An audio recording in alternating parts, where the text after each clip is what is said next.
Bonjour les 100 000. Aujourd'hui, je vais faire une vidéo à propos des leaders du groupe. Premièrement, c'est un peu paradoxal parce que j'ai fondé le groupe pour être sans leader. Il y a beaucoup de responsables, des modérateurs, des administrateurs. Tout le monde qui veut être responsable peut être responsable. Puis ceux qui ne le veulent plus ne peuvent ne plus l'être non plus. On est tous bénévoles. Mais on a quand même besoin d'une ligne de conduite, là, de guide si on veut. Puis ça peut pas être des humains, parce que les humains sont éphémères, sont corruptibles, sont soudoyables, sont menaçables. Puis on peut comprendre qu'ils sont flexibles, trop flexibles pour être nos guides. Ça nous prend des choses qui nous unissent tous en commun. Puis les choses qui nous unissent tous, on les trouve dans la spiritualité. Bon, mais la spiritualité, ça n'a pas toute la même définition pour tout le monde, là. Pour moi, là, la spiritualité, c'est les concepts en conscience qui nous unissent tous en commun. Vous les avez tous déjà entendus de façon ou d'une autre, peut-être certains oui, certains non. Aujourd'hui, je vais faire le tour de 1, 2, 3, 4, 5. Je vais essayer de faire ça le plus court possible, mais c'est important de comprendre que le groupe existe pour ces concepts-là. Je vais en finir avec la règle du groupe qui, elle aussi, le groupe existe pour la règle. C'est pas la règle qui existe pour le groupe. J'ai fondé le groupe pour la règle. J'ai fondé le groupe pour les concepts, pour les mettre en avant. Parce que j'ai compris que c'est ce qui nous unit tous en commun.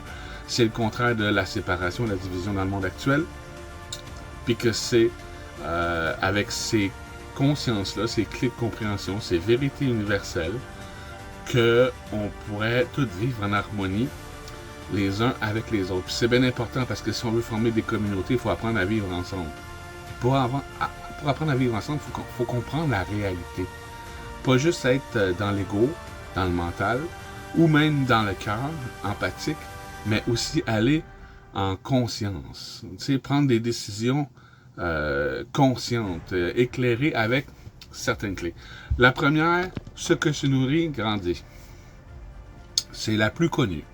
Ce que tu nourris grandit. Ça veut dire, quelqu'un qui vient sur le groupe, on va dire, puis qui commence à parler de tout ce qui va mal, de ce qui pourrait arriver de pire, ou de ce qu'ils vont faire, ou de ce qui arrive, sans proposer mieux, sans parler de solutions qu'on pourrait mettre en place, nourrit exactement ce que tu as peur, tu nourris ce dont tu as peur.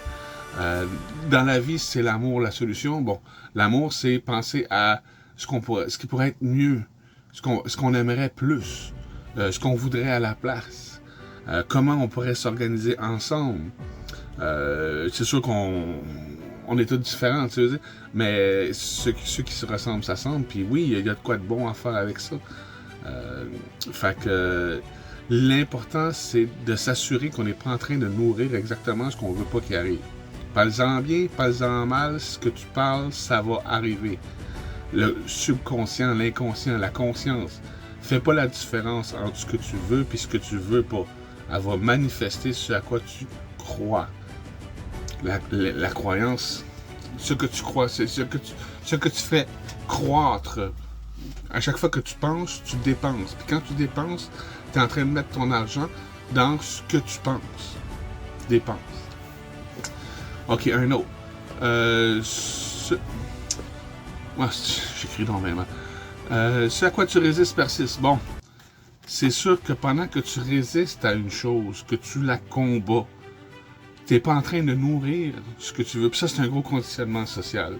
Le monde parle juste de changer les choses, puis de résister au système, de désobéir.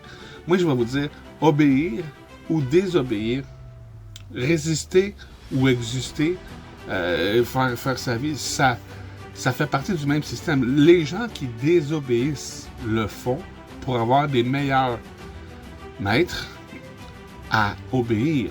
Les gens veulent obéir, mais ils veulent pas obéir à ce système-là. Ils veulent un nouveau système auquel ils vont pouvoir obéir, puis c'est pour ça qu'ils désobéissent. Ils désobéissent pour pouvoir obéir. Fait que il y a mieux à faire que ça. Il y a d'être notre propre maître, de garder votre énergie, garder notre énergie, notre responsabilité, être tous responsables, dirigeants, l'élite mondiale, appelez ça comme vous voulez, mais ici, être ici, présent sur Terre, pour prendre les choses en main et se servir de tout ce qu'il y a de noir dans le monde pour trouver ce qu'il y a de blanc en se servant de notre matière grise pour en voir de toutes les couleurs. Donc, ce à quoi tu résistes persiste. On peut le faire encadrer si vous voulez, mais tu sais, c'est ça. Mettons que quelqu'un sur le groupe commence à parler de tout ce qui va mal, on peut simplement y répondre ça. Ce à quoi tu résistes persiste. Parle-nous de ce que tu as envie. C'est ça le groupe des armées, c'est ça, éveiller les réveillés. Les réveillés, eux autres, sont des résistants. Ils résistent. C'est du monde qui nourrissent ce qui condamne. Parce que la seule raison pour laquelle on chiale sur le système actuel, c'est qu'on en veut un meilleur afin d'être soumis d'une façon ou d'une autre, toujours irresponsable. Celle-là, je l'ai écrit comme ça parce qu'on l'a appris quand on était jeune. Ben moi, je projette, là, c'est moi, là. Peut-être que vous aussi, vous l'avez déjà entendu. Celui qui le dit, c'est celui qui l'est. Ou on est ce qu'on dit des autres. C'est un phénomène très connu en psychologie, psychiatrie. C'est le phénomène de la projection. Tu projettes. Mais comme je viens de dire tantôt, je projette. Les gens vont penser que tout le monde sont comme eux. Ils vont identifier les autres comme eux. À chaque fois que tu dis quelque chose à propos d'un autre, il faut que tu écoutes. Il faut que tu t'écoutes toi-même. Puis plus tu le dis avec violence, puis résistance, puis plus que tu le dis fort, plus il est temps que tu le regardes. Que tu es ce que tu dis des autres, tu sais. Fait que c'est une loi universelle qui prend beaucoup de temps. Puis d'humilité pour l'admettre. Tu sais, moi, je me rappelle quand ce concept-là m'est venu au début, tu sais, j'ai fait comme, bon, OK, tu sais, on va voir, tu sais. Puis là, à un moment donné, je suis allé après quelqu'un, je me rappelle pas. C'est arrivé tellement souvent que je me rappelle pas de toutes les fois où j'ai chiolé après quelqu'un, puis j'ai dit, est-ce que c'est vrai que moi, je suis comme ça? Puis là, je me suis regardé, puis ouais, c'est ça. On est tout ce qu'on dit des autres. Mais on dit pas juste des mauvaises choses des autres. On dit aussi des bonnes choses. Puis ce qu'on dit de bien des autres, ce qu'on admire, ce qu'on adore, ce qu'on... Wow! Des autres, c'est juste en nous aussi. Tout l'amour qu'on a pour des autres, c'est l'amour qu'on se porte à soi-même. Mais là, il faudra comprendre vraiment soi-même. C'est ça, la trinité de l'existence, les trois parties de nous. Puis je l'explique dans d'autres vidéos. Un autre concept qui est bien important. Aujourd'hui, nous autres, on est conditionnés à croire que le temps existe. Nous concevons le temps d'une certaine façon. C'est une façon plausible et concevable du temps. Le temps passe. À chaque seconde, une nouvelle seconde. On vit tous dans un univers, puis le temps nous est imposé. Mais quand tu changes ta définition d'une chose, tu changes l'expérience que tu en as. Puis il y a une autre façon de concevoir le temps. En fait, le temps comme on le connaît, nous, c'est le temps pour l'ego. La façon que nous, le mental, percevons le temps. Mais en conscience de nous, dans notre conscience de soi, le temps passe pas pareil. On le voit dans les rêves, on le voit dans l'imagination, rêve éveillé. Le temps passe pas toujours pareil. Puis, dans la conscience du temps, on appelle ça la multidimensionnalité, les réalités parallèles. Puis moi, au début, je me disais, à quoi ça me sert, les réalités parallèles? Ce qui m'intéresse, c'est la réalité ici. Mais en fait, ce qui nous explique, c'est que on passe déjà, à chaque seconde, millions de fois par seconde. On va dire une fois par seconde pour que le monde comprenne. C'est plus facile de se faire à l'idée. À chaque seconde, à chaque clignement des yeux, ting, ting, ting, nouvelle réalité. On passe déjà de réalité parallèle en réalité parallèle chaque seconde. Un peu comme les premiers films. Je sais pas si vous avez déjà vu plein d'images, puis quand ils regardent, ça finit par bouger. Les premiers films, c'était ça. C'était plein d'images qui passaient vite, 20 images par seconde, ce qui donne l'impression à l'œil que c'est un mouvement fluide. Bon, c'est encore comme ça que ça marche aujourd'hui d'ailleurs. On est rendu à 26 images par seconde, je pense. Quand on regarde un film, on voit 26 images par seconde, puis c'est le cerveau qui fait le lien entre toutes les réalités. Parce que chaque film, chaque réalité est une image propre à elle-même, qui n'a rien à voir avec la suivante. Nous, on passe dans l'infini du multivers de réalité parallèle en réalité parallèle qui donne l'illusion d'une continuité. Mais c'est une illusion. Puis ça explique beaucoup, quand tu conceptualises cette nouvelle façon de définir le temps, ça explique beaucoup ce qu'on appelle aujourd'hui des sauts quantiques. Il n'y a pas longtemps, on appelait ça des miracles. Avant ça, on pouvait appeler ça de la magie. Mais ça reste un saut quantique, ça reste que tu passes d'une réalité où les choses sont comme ci à une réalité où les choses sont comme ça. Et c'est important de concevoir ça parce que ça va vous libérer du temps. Il y a du monde sur Terre qui vivent sans manger. Il y a du monde sur Terre qui rajeunissent. Il y a du monde sur Terre qui guérissent de maladies incurables. En fait, c'est aussi facile de mourir d'une maladie incurable que de guérir d'une maladie incurable que de guérir de la grippe. C'est la même façon de fonctionner. C'est que tu te projettes toi-même dans un univers où tu n'es plus malade. La personne que tu es quand tu es malade va toujours être malade. C'est ça qu'il faut comprendre. Il faut vraiment revoir l'univers puis comprendre qu'on n'est pas la même personne, qu'on n'est pas dans le même univers.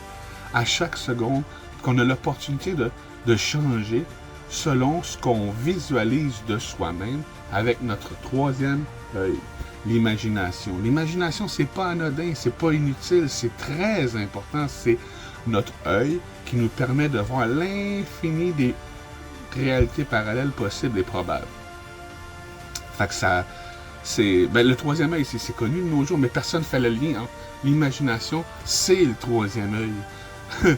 C'est ça, c'est notre glande pinéale, si on veut. Puis, bref, bon, pour aller mieux qu'à là, mais fait là où je veux en venir, c'est que quand tu comprends cette nouvelle conception-là, tu comprends que c'est pas le temps qui passe. Le temps n'existe pas. C'est toi qui es présent ici. Je suis présent. Ça, c'est une vérité universelle pour tout le monde. Tout le monde qui m'écoute en ce moment là, peut dire « Je suis présent ». Les morts ne m'écoutent pas. Là. Tu vois ce que je veux dire?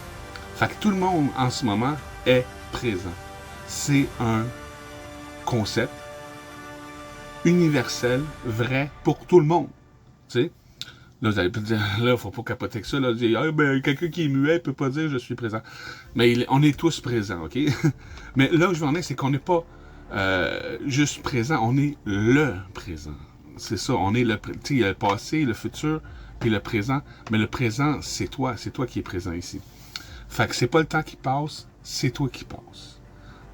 D'univers parallèle en univers parallèle, dans l'infini. Puis c'est toi qui as toujours créé, choisi, décidé, conçu, formé la réalité dans laquelle tu vivais aujourd'hui, hier, puis les semaines, puis le mois d'avant, par toi-même, par ta conception, pas ta pensée, pas ta critique. Ah, j'aimerais ça que les choses soient comme ça. Non, non. Si tu penses, ça sert à rien, c'est juste des pensées. Mais c'est ce que, quand tu conçois, quand tu es dans la lune, puis que tu es en conscience, puis que tu conçois des choses, c'est là que tu crées l'avenir. Puis la plupart du temps, on le fait tout. Mais sur le pilote automatique, un peu sans s'en rendre compte, parce qu'on est tellement préoccupé par nos pensées qu'on n'entend pas notre conscience qui réfléchit. Non, on n'a pas conscience de notre pas conscience. Fait que c'est ça, pour prendre conscience de notre conscience, ça prend certaines conditions, là, ça prend la paix, ça prend un certain niveau d'achèvement personnel, pour le dire comme ça. Qu'on ne trouve pas aujourd'hui dans la société actuelle avec toute l'activité, le travail, la survie. On est des esclaves, hein? Fait qu'on n'a pas le temps de s'élever bien, on est tout attachés. Avec des chaînes sans s'en rendre compte, qu'on regarde des programmes dans nos selles.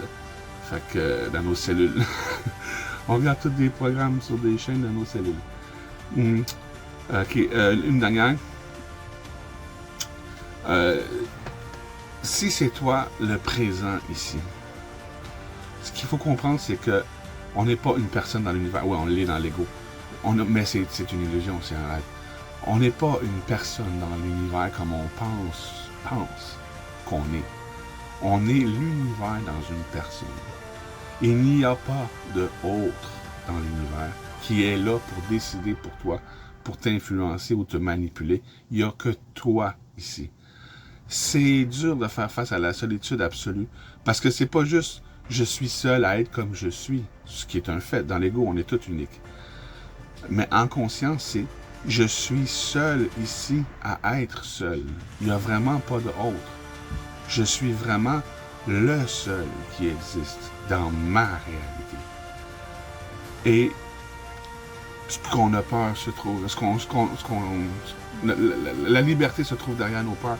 Quand tu fais face à cette peur-là, d'être la seule personne qui existe, parce que tu peux pas vraiment te fier à tes 5 sens, que ce soit les yeux, le goût, le nez, le toucher, c'est tous des signaux électriques interprétés par notre cerveau, puis concrètement, si on serait capable de sortir notre cerveau de notre tête, puis de le mettre sur une machine, puis l'alimenter, on pourrait faire croire ce qu'on veut à n'importe qui, parce qu'il va penser comme Néo dans la Matrice. Exactement, on est Néo dans la Matrice. On a l'impression qu'on est ici, mais en fait, notre conscience est connectée avec une réalité, une façon de vivre, c'est tout. Puis on peut sortir de cette matrice-là. Puis c'est en conscience qu'on est déjà sorti de là. Fait que quand tu fais face à la réalité, comme dans un rêve, les autres n'existaient pas, il y avait juste toi, tu étais dans ton propre imagination, tu sais. La réalité est un rêve. Quand tu réalises que tu es la seule, vraiment la seule, ça a été dur. ça a été dur.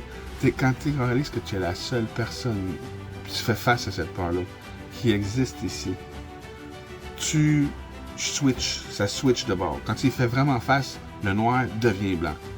OK, je suis vraiment la seule personne dans l'univers, Dieu, tout ce que tu voudras, là, les plantes, les animaux, le ciel, l'air, les couleurs. Je suis vraiment le seul dans l'univers ici à être tout ce qui existe.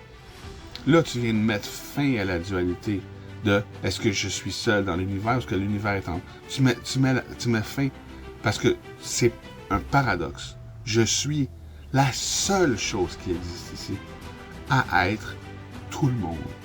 Toutes les autres personnes, c'est comme mes réincarnations, c'est des projections de moi-même.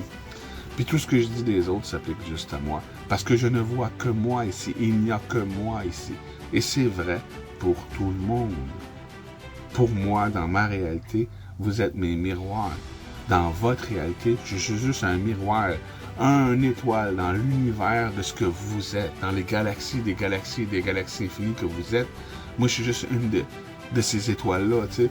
Puis tout le monde est mes étoiles en dedans de moi, tu sais, mes lumières, mes façons de me voir moi-même dans la lumière. Vous voyez, c'est une façon assez merveilleuse de voir les choses. C'est... le micro est comme le macro. On est une conscience aujourd'hui, un trou noir qui absorbe toutes les lumières. On apprend à connaître des gens. Puis quand tu connais vraiment quelqu'un, après, tu pourrais carrément savoir qu'est-ce qu'il dirait dans certaines situations. Tu l'as comme avalé. Il fait partie de toi. Tu l'as intégré en toi, cette personne-là. Ton enseignant, ton maître, whatever, tes parents, whatever, amis. C'est ça. Puis quand tu as intégré comme ça plein de personnes, tu deviens comme un trou noir. Quand il a absorbé assez de lumière, il se change en supernova. C'est plein d'étoiles. On est ça. On est ça. On n'est pas encore né en tant qu'univers. On est encore des trous noirs, comme une chenille qui absorbe, qui mange. Puis là, à un moment donné, tu fais ton cocon. Le cocon, c'est quand tu médites, en fait. C'est que tu te fermes à tout ce qu'il y a autour, puis tu rentres en toi-même, face à toi-même. C'est là que, face à toi-même, tu te transformes. Et tu vas en ressortir papillon. Je sais, ma première roulotte dans le bois, elle s'appelait Chrysalide. Je savais pas pourquoi dans ce temps-là, mais aujourd'hui, je comprends. oui, c'est dommage. En tout cas, bref, je ne veux pas parler de moi. Fait que, pour finir avec la règle du groupe, vous connaissez maintenant au moins 5 des leaders du groupe. Vous comprendrez que la règle dans le groupe des 100 000, c'est tu peux pas parler de ce qui te déplaît. Tu peux pas exposer un problème sans proposer de solution. Puis ça, c'est une autre loi universelle. Tu ne peux pas voir un problème quelque part si tu ne portes pas déjà en toi la capacité de pouvoir trouver la solution à ce problème-là. Les problèmes pour lesquels tu n'aurais aucune solution, tu ne peux pas les voir. C'est universel, c'est vrai pour tout le monde. Si tu vois quelque chose, la solution est toujours dans le problème. Puis quand tu te rends compte qu'aujourd'hui, le problème, c'est nous, parce qu'on est devenus tous irresponsables du système, on l'a donné à un autre, tu te rends compte que la solution est dans le problème. Si c'est nous le problème, parce qu'on a donné notre responsabilité à d'autres, ben la solution est en nous, c'est de reprendre cette responsabilité-là. Fait que c'est ça que je voulais vous parler aujourd'hui de la règle du groupe, et de ces 5 vérités universelles leaders du groupe des 100 000. C'est important d'apprendre à les connaître. Je suis pas le seul qui en parle, ça fait des milliers d'années que tout le monde nous raconte ça, là, les grands sages, là, si on veut. Là. Fait que c'est nos leaders qui ne changeront jamais. C'est des concepts, des lignes de conduite, des guides qui vont faire en sorte qu'on va pouvoir vivre les uns avec les autres en paix. Fait que je laisse ça là-dessus. On se rejase. On va faire une autre vidéo. Là, j'arrive à 20 minutes. Fait que ça va être assez pour aujourd'hui de gérer ça. Puis on se revoit bientôt. Bye bye.